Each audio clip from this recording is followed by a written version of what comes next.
Greetings, everybody.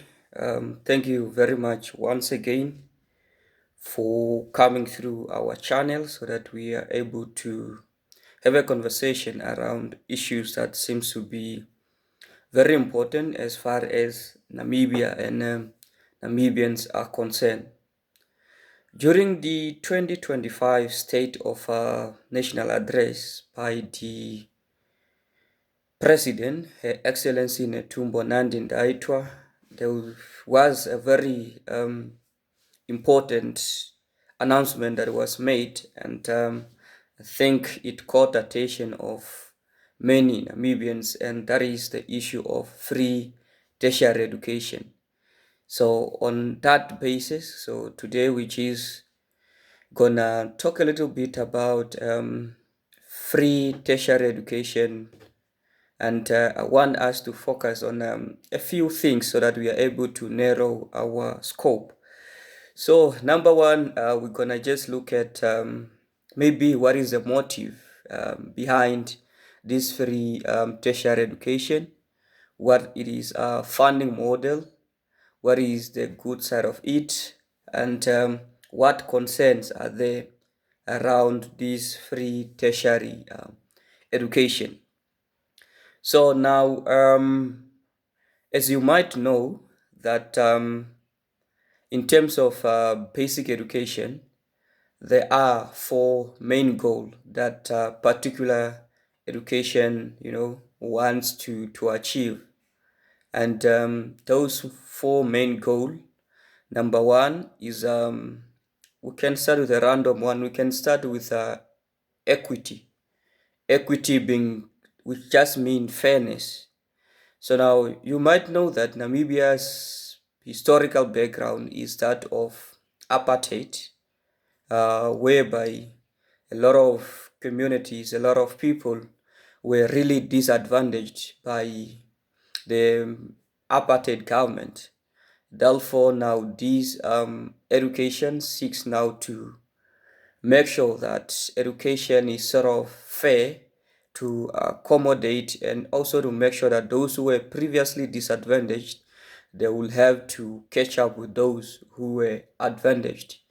But also equally, you might know that people might have different backgrounds. Some are rich, some are poor, and we even have learners who are disabled, for instance. So you need to make sure that you are fair towards them so that they are catered for by that particular education. That is equity, just to mean fairness towards these learners. And the second one is quality.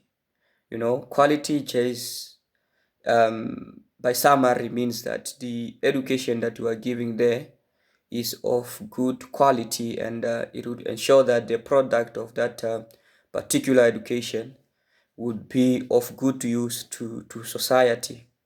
And then the third one would be access.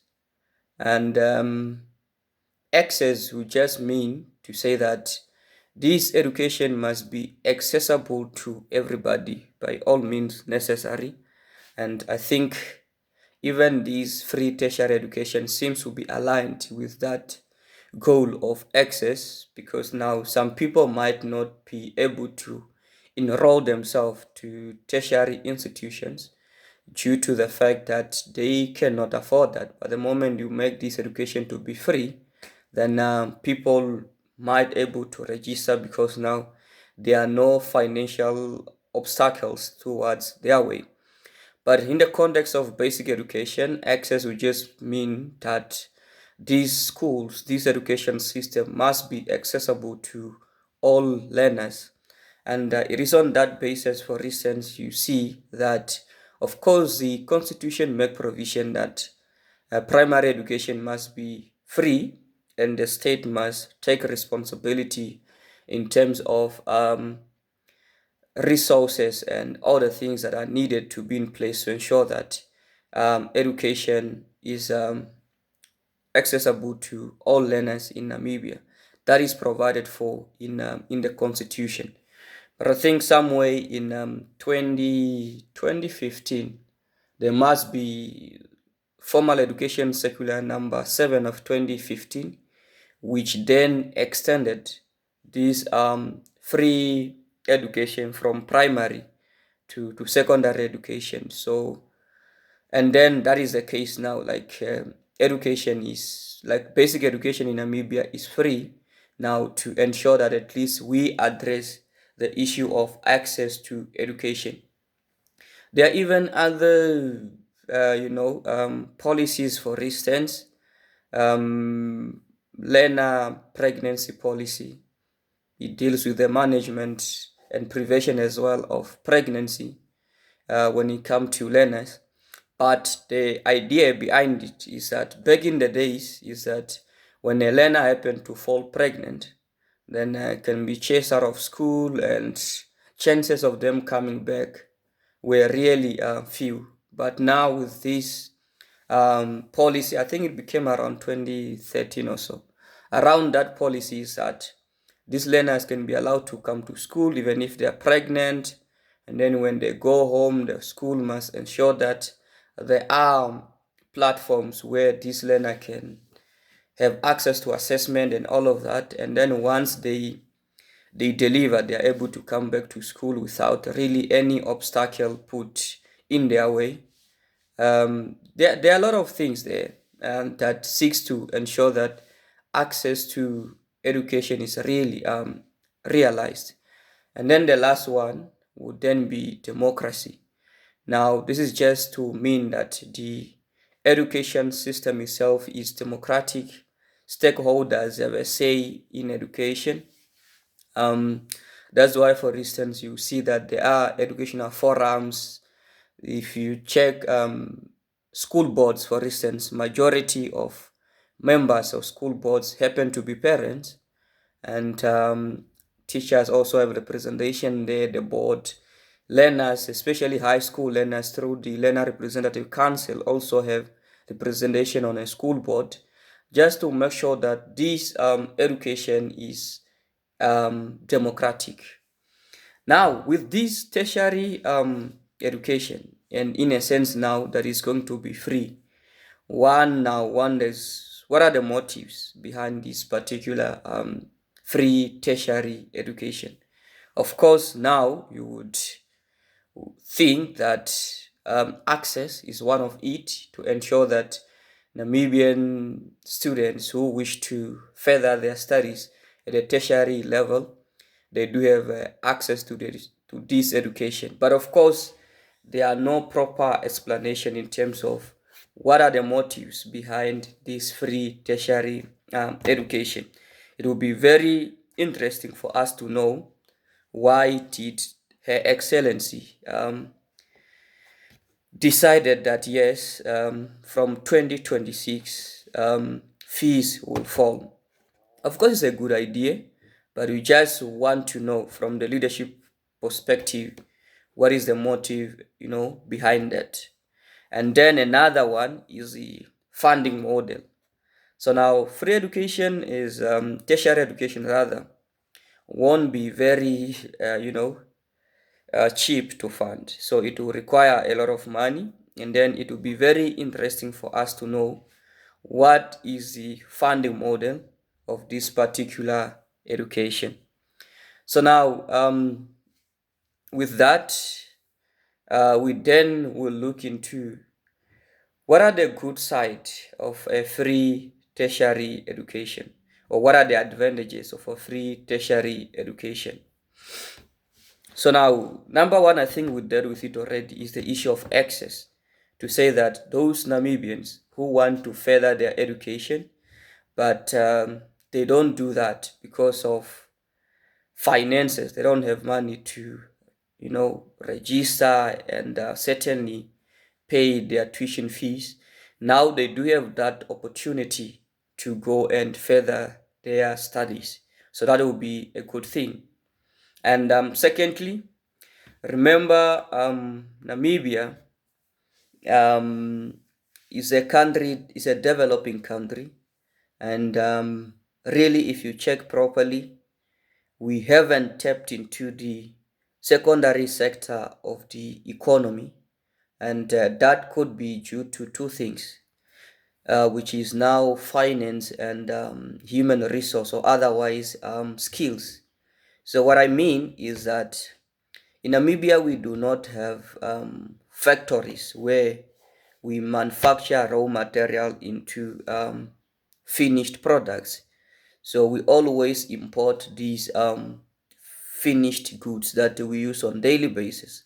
And the reason why we don't have that is because it appears that we do not have capital, but also we do not have people with necessary skills to ensure that factories are operational, because there are people with necessary skills.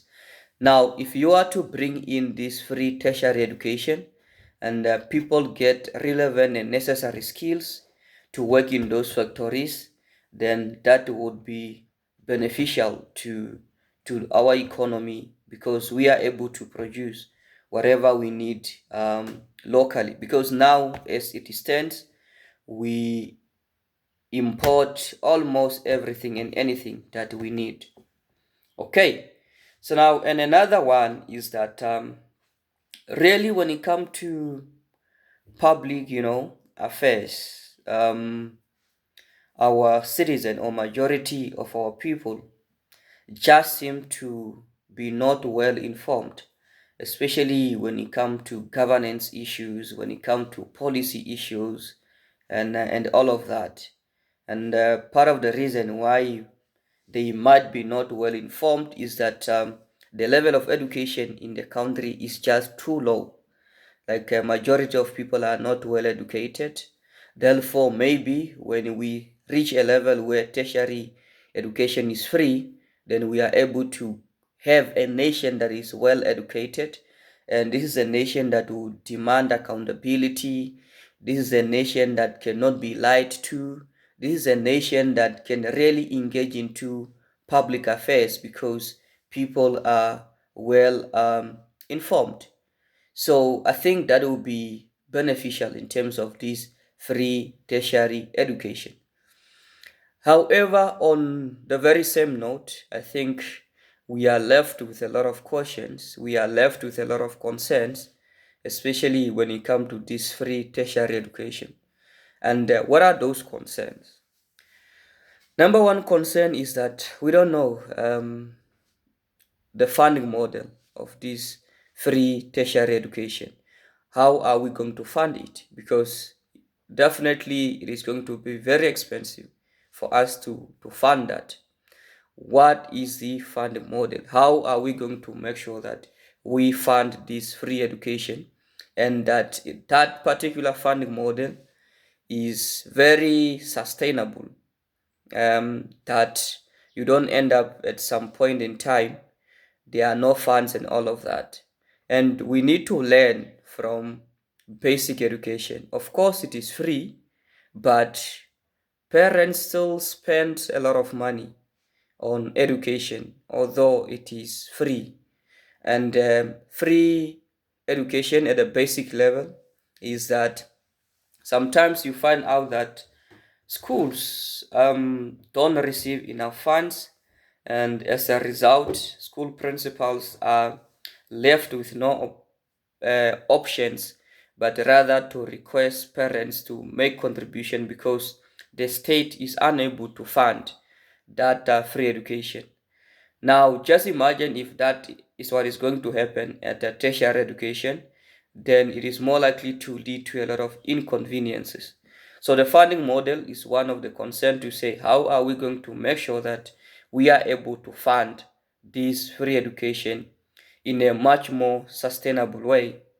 Now, while we are there on a funding model, is that you don't want a situation where you are going to borrow monies from your IMF and World Bank and other financial institutions to fund this free tertiary education. So it won't be a wise idea for us to go out there and borrow money so that we are able to fund education. You don't want to do that. You would want to make sure that at least there is a sustainable model that does not require us to go out there and borrow money. Another one is also now to say this free education cannot be implemented successfully if we do not have systems in place to ensure that it is successful. And again, if we are to learn from basic education, is that when the current curriculum was implemented, there were a lot of shortcomings that were there.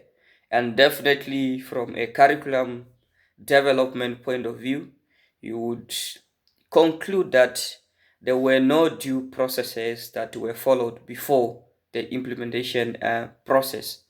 So what we are saying is that, for instance, one of the concern is that teachers are the one who implement these curriculum, like they are the main drivers of it.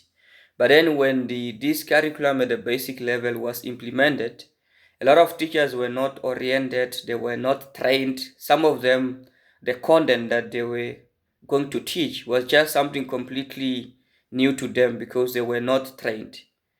And resources wise, again, is that there were no proper materials like your textbooks and all of that availed for teachers to utilize. But also you would learn that this curriculum says that grade 11 is the first exit point in high school. That means that once a learner goes into grade 11, they have an opportunity either to go and further their studies at the tertiary level, or they can continue with AS level. But now the concern is that when that was now announced and people begin to be aware of it, we then even got to learn that institution of high learning like UNAM and NAST, they decided that no, they are not going to take anybody with a grade 11 certificate. Or if they are going to take, I think they were limited to certain qualifications and courses.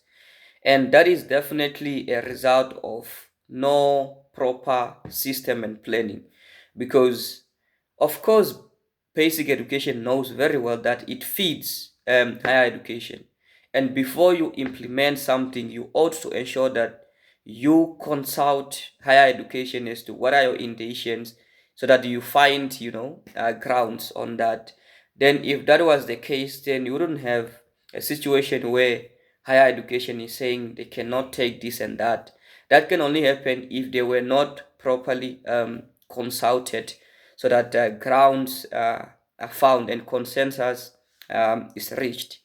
So now, having that historical background where a curriculum was implemented without proper systems in place and proper processes followed, you then got to be worried as to now this free tertiary education.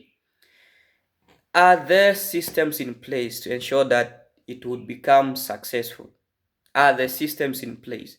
Because I read in the newspaper, I think it is the Namibian Sun, where there's a picture of the Minister of Education.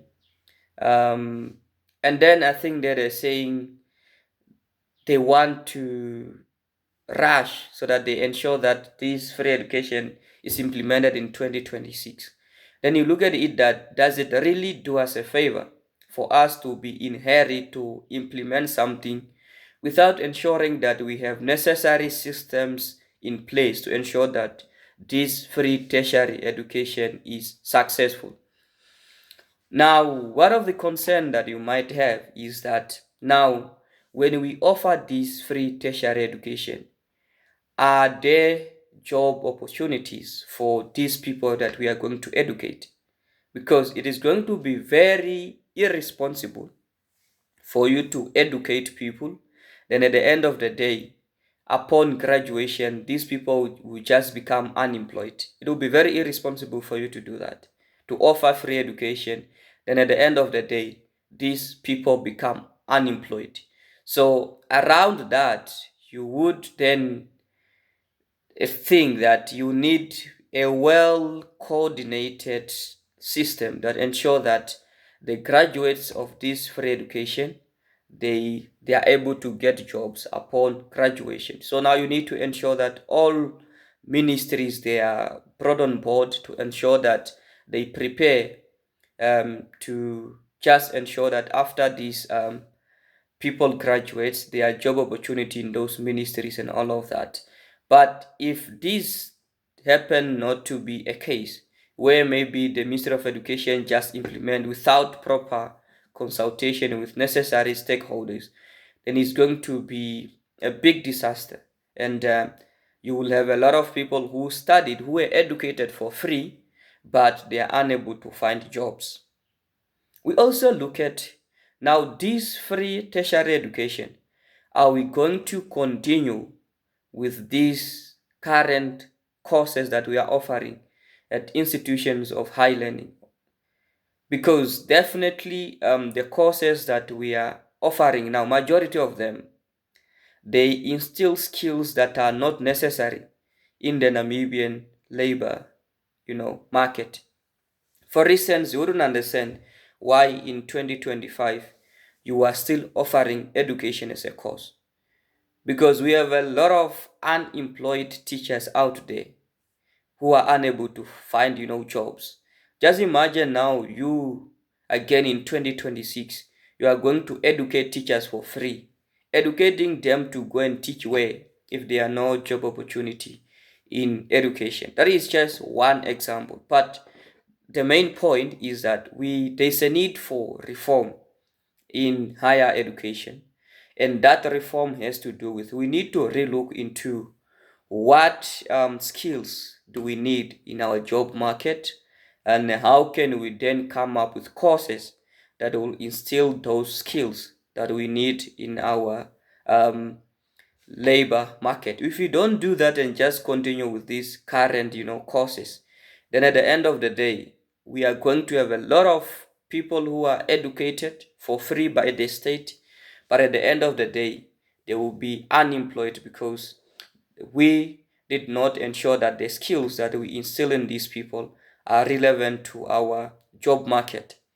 And maybe the second last point that I want to touch on because of time is really that the format of our economy at the moment, it will not do a favor to this free tertiary education, because as I indicated earlier, is that our economy is much more focused on primary activities or industries, as well as tertiary or service industries. That is where we are focusing on. And then those two sectors of the economy, they cannot really absorb or provide a lot of jobs until such a time that we tap into the secondary sector of the economy. And what is the secondary sector of the economy? That is where now we create or we set up factories in order for us to turn raw materials into finished goods.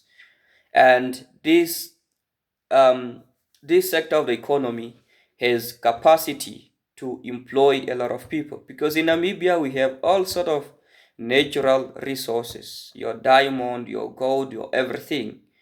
But now we only extract those at a primary level, but we don't then at the end of the day turn them into finished good. So we will have to import them in a raw form. Then at the end of the day, what we are doing is that we create job opportunity to people outside Namibia. So now if we happen to change our approach to the economy, where we also make or we also tap into the secondary sector of the economy, where factories are set up and our raw materials are being turned into finished goods, then at the end of the day we might be able to provide huge and massive job opportunities to our people. So the thing of value addition, if we make it a culture into our economic approach, then at the end of the day we might be able to provide more and more and more job opportunities to our people.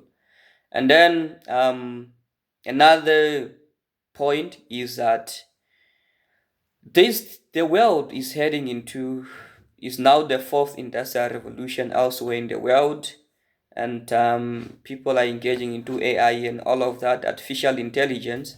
And what that means for labor is that human human power might not be needed anymore as it was in the past, because now we have advanced machineries that can do what human beings were supposed to do.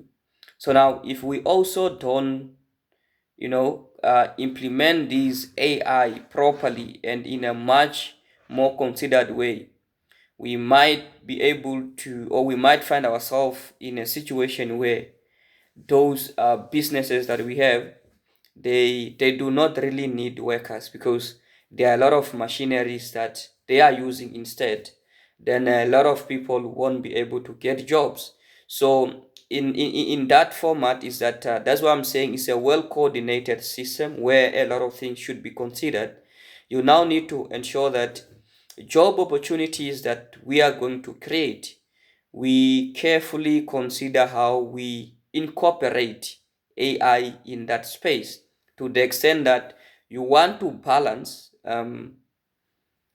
having advanced tools in place, but you also want to ensure that those tools and machineries, you don't implement them in such a way that you need few human power and labor. Otherwise, at the end of the day, you are going to ensure, or you are going to find yourself in a situation where businesses, they do not need a lot of human labor. And that is something that we need to control properly. And how we can do this is that the state can come up with regulations around that, to ensure that we do not just have AI all over the places, but we also have ways in which human power is needed. And this thing of AI only work best in the interest of businesses, because now businesses are able to make money because they do not have a lot of workers, they have a lot of machineries and few workers. But then if you want to address the issue of employment opportunities, you also need to make sure that there are a lot of regulations around that, to ensure that businesses, they don't take advantage of AI at the expenses of job creation, because job creation need to be one of the major goal of the state. And you also need to make sure that you regulate private sector in terms of how they implement AI and all of that. And the last point that I wanted to touch on is the issue of non-tuition fees, because at the moment these students, they do get fund through NSFAF, and NSFAF fund these students at the two levels. Number one is the tuition fees that they pay to universities, and number two is the 17,000 that they pay to students as non-tuition fees. And these non-tuition fees covers food, accommodation, cab to campus, book allowance. So now you'd also wonder if now this free tertiary education, will it take also that model of the state is paying tuition fees, but it also gives students money to cater for what the current non-tuition fees cater, which is now accommodation, food, meals, which is food also now, but also cab to campus and all of that. Will this model also cater for what the current non-tuition fees cater for? So those are the things that we perhaps just need to get clarity on, in terms of how these things are going to work. So I think, due to time limit, that is what we needed to talk about, which was now free tertiary education. What does it mean, and what is it that we need to be, concerned about? But of course, a lot of details are not yet revealed to us. We are looking forward to getting more information as to how this free tertiary education is going to be implemented. But of course, there are certain things that already we need to be concerned about like your funding model, what are the motive behind it, job opportunities and all of that. But we are looking forward to getting more details as far as this tertiary or free tertiary education is concerned. So let's keep the conversation ongoing, let's keep engaged, and then we see how far this free tertiary education would go.